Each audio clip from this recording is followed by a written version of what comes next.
Here are the 4 X-23 figures that we've gotten so far. The first two over here are Toybiz Variants from the Apocalypse BAF wave. The X-force version is from the Sasquatch BAF wave. And the all-new, all-different Wolverine is from the Sauron BAF wave. Before we talk about the figures, one thing to note about the Toybiz X-23 figures is that there are 6 different versions of the packaging, or at least 6 that I managed to find. If there are more than 6, please share in the comments.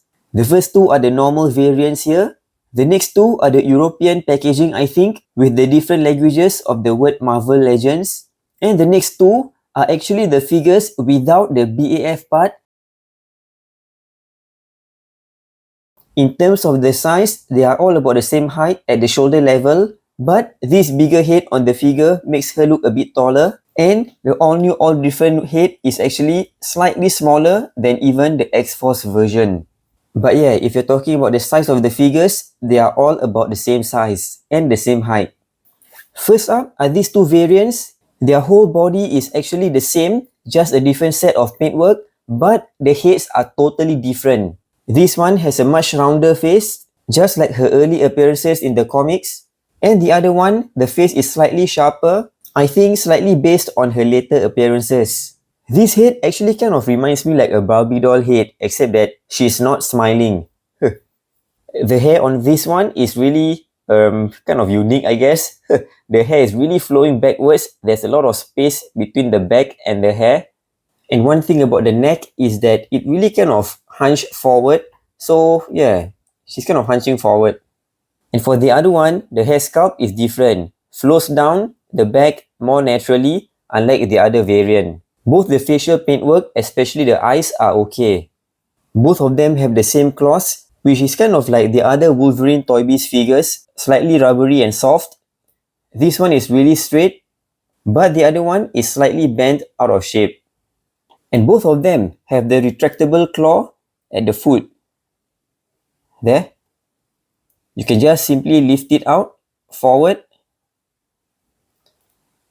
And there you go, the claws at the edge of the feet. If they are retracted, you can see the swivel part at the front, at the hinge joint, and at the bottom, you can see that there is a gap for it to go in. Even though the figure has a lot of points of articulation, it's really kind of difficult to make it stand and maybe even pose because, you know, the legs are really kind of straight and long compared to the body. The figure has a double hinge elbow joint, which was missing in the Hasbro's female body mold up until recently. Forearm swivel, hinge joint on the wrist. This mid-torso joint allows it to rotate, but not really back and forth. And then there's another swivel joint over here at the waist. So it's kind of like a double swivel joint with no ab crunch or any forward movement. The hair really restricts the movement of the head. It can rotate left and right, but not much of up and down because of the hair, especially at the back. And we have the ball hip joints, which allow the legs to go up straight to the side. Thigh swivel joint at the ball hip joint. Double hinge knee joint. Calf swivel. And ankle hinge. Just standing like this, I guess it looks kind of okay. Aside from the double hinge elbow joints, I don't really like how the articulation of this figure works. And I actually got another one of these and asked a customizer friend to repaint the eyes to make it look like the X-force version. So these are the 3 Toybiz X-23 that I have. Look at that, so difficult to make it stand. The next X-23 figure we got is this X-force version, which I feel is an excellent figure. The only downside is that it doesn't have any accessories at all. The appearance follows closely to the comics, and I thought the head sculpt looks really good. The hair is kind of windswept to one side, and she has this kind of like grimace looking expression with the mouth open. Here's the back of the figure. And yeah, the boots looks good too. Look at that. Really well sculpted, and the buckles are painted. The claws are decent, and just like the other Hasbro Wolverine figures, it can be removed. The belt is a separate piece which just sits on her hips. And yeah, That's basically just it, a comic accurate X-force X-23. For articulation, it has the normal ball hinge joint for the head, can't really look up because of the hair. Arms go up to the side this much, single hinge elbow joint, and is able to rotate, swivel and hinge joint for the hands. Mid-torso joint allows the upper torso to rotate and a bit of movement back and front. Just a teeny weeny bit. Only this amount of split. Legs go up to the front this much. Thigh swivel, double hinge knee joints, calf swivel, and ankle hinge and pivot. That's pretty much about the normal articulation for a Hasbro female body mold back then. And last but not least is the all new, all different Wolverine, which is actually X-23, having a costume which is similar to Wolverine's costume. This is the only X-23 figure that comes with accessories, an alternate head which looks really good.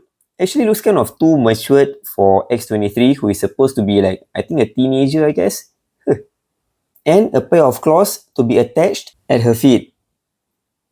So the thing is that if there isn't the claw, the feet would have a gaping hole over there near the toes. Again, for this head, the hair is windswept to one side. Here's how the back of the hair looks like. The belt looks decent.